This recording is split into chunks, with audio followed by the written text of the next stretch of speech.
Hola, ¿cómo están? Hoy día vamos a hablar de los comandos británicos en canoas, una historia que se sitúa en el año 1942.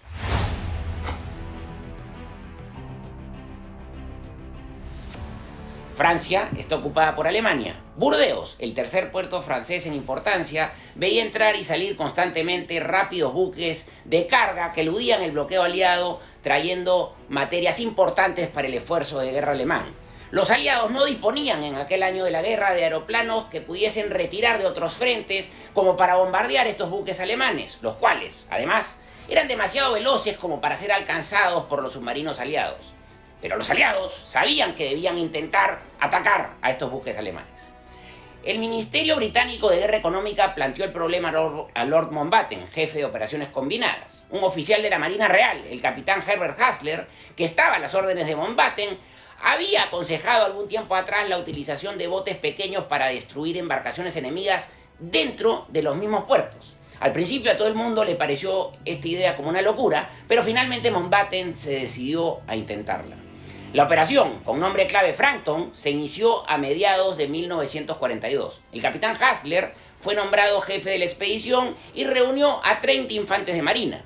Estos fueron enviados a la base naval de Portsmouth para ser sometidos a 6 meses de duros entrenamientos. Allí aprendieron a remar sin hacer ruido, a volver a subir a la canoa sin voltearla, a operar en total oscuridad y con mal tiempo. Les colgaron de la cintura pesas de plomo y los sumergieron hasta tocar fondo con un tubo entre los dientes para aspirar oxígeno de cierto mecanismo de escape de un submarino. Se entrenaron en deslizarse inadvertidos por la entrada estrechamente vigilada del puerto de Portsmouth. Cada mes, Hassler iba eliminando a los que no consideraba aptos para la misión. Después se les instruyó sobre cómo utilizar las bombas Lapa que iban a utilizar en la misión. Estas bombas iban provistas de un poderoso imán que permitía adherirlas a los buques por debajo de la línea de flotación. No tenían mecanismo de relojería, pues el sonido delataría su presencia. Llevaban en su lugar un tornillo de mano que perforaba una cápsula de ácido, el cual iba corroyendo una capa de plástico a determinada velocidad. Y cuando el plástico se había consumido, la bomba estallaba. El 1 de diciembre de 1942 los hombres embarcaron en el submarino Tuna. Ya en plena travesía, Hassler le explicó a sus hombres por primera vez a dónde iban y les dio instrucciones detalladas. Uno de los hombres preguntó cómo iban a volver, específicamente si el submarino los esperaría. Hassler dijo que no.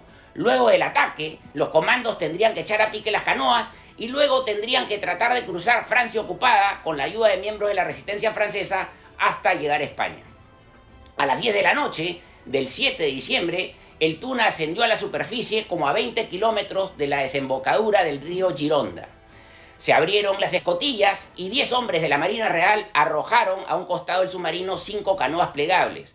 Las canoas tenían una cubierta hecha de madera enchapada. En las canoas, además, habían bombas Lapas, una ametralladora Stern provista de silenciador, raciones alimenticias, una brújula, un cubo para achicar agua, y cada hombre llevaba una pistola Colt, un cuchillo de comando, una granada y un silbato pequeño.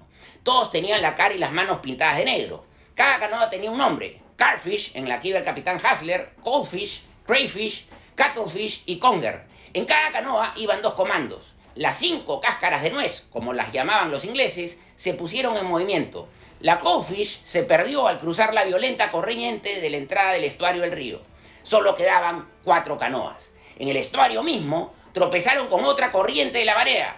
Todas cruzaron a salvo, menos la Conger, que se volteó y sus 2 tripulantes cayeron al agua. Era imposible hacerle sitio en una de las 3 canoas que quedaban, pues estas ya estaban sobrecargadas. Después de echar a pique la Conger, Hassler hizo que los 2 náufragos se agarrasen a los costados de la Catfish a fin de acercarlos a tierra. Cuando la canoa llegó a unos 90 metros de la costa, les dijo que debían intentar alcanzar la playa. Solo quedaban 3 canoas. La costa estaba fortificada por los alemanes y bien guarnecida, y un faro lanzaba su haz de luz giratoria. Hassler vio 4 buques de vigilancia en vez de 1, como se le había informado. La Carfish se escurrió entre el primer buque de vigilancia y el malecón, y la Crayfish hizo lo mismo un momento después. Esperaron largo rato a la Cuttlefish, llamándola con los silbatos que sonaban como el canto de una gaviota, pero no tuvieron respuesta. Ya solo quedaban 2 canoas. Y aún no habían acabado de remar aquella primera noche. Los 4 hombres que todavía quedaban habían avanzado unos 32 kilómetros. en cuanto los otros 6 debían o estar muertos o ya estar en manos alemanas. Las dotaciones del Carfish y la Crayfish decidieron esconderse durante el día en lo que parecía ser una isla.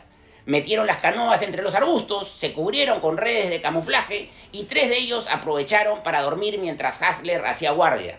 Al poco rato despertó a los durmientes. Resultó que estaban al borde de una pesquería. Unos 30 franceses desayunaban sentados alrededor de varias hogueras. Hassler se comunicó con los franceses protegido por las ametralladoras de sus compañeros. Los pescadores prometieron no delatarlos. Durante el día, los comandos estuvieron observando a un grupo de alemanes que trabajaban en un dique a menos de un tiro de fusil. Cuando cayó la noche, reanudaron el viaje. Al amanecer del día siguiente, Hassler saltó a tierra en busca de un posible escondite y fue a dar con un puesto alemán de cañones antiaéreos, pero evitó ser detectado. Los ingleses pasaron la noche sentados en sus canoas y cubiertos con las redes de camuflaje.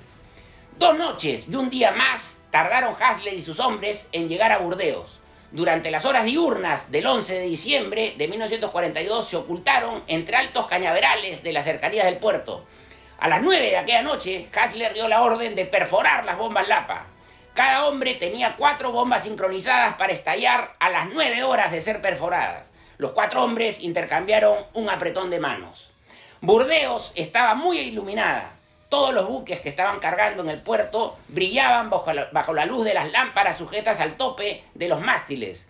Los ingleses navegaban muy cerca de la costa, dejándose llevar por la corriente mientras inspeccionaban sus posibles blancos. Luego de 6 meses de planes y entrenamiento, había finalmente llegado el momento de la acción.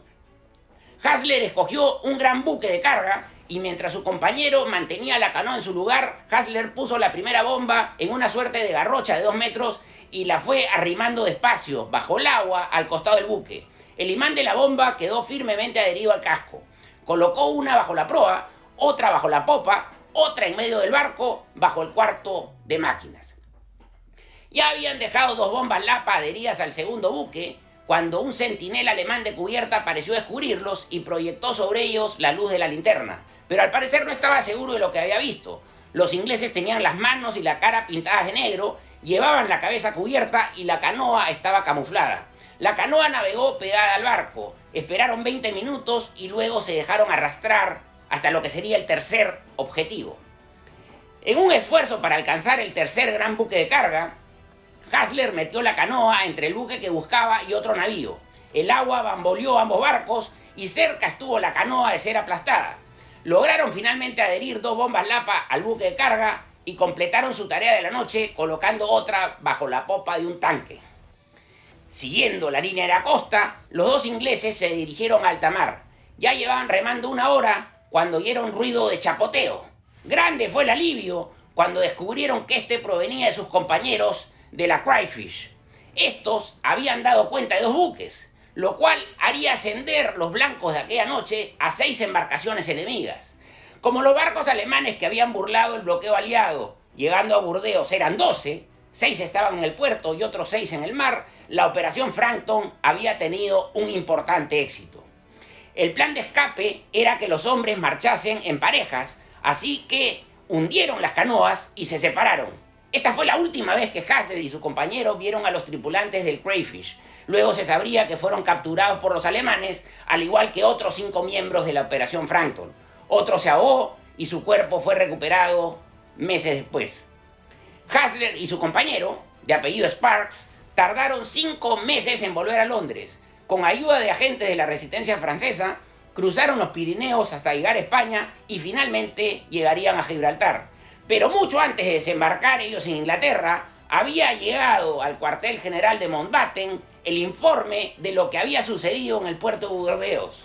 6 buques alemanes habían sido hundidos, un éxito rotundo, aunque al costo de perder 8 de los 10 comandos que participaron en la operación Frankton. Muchas gracias.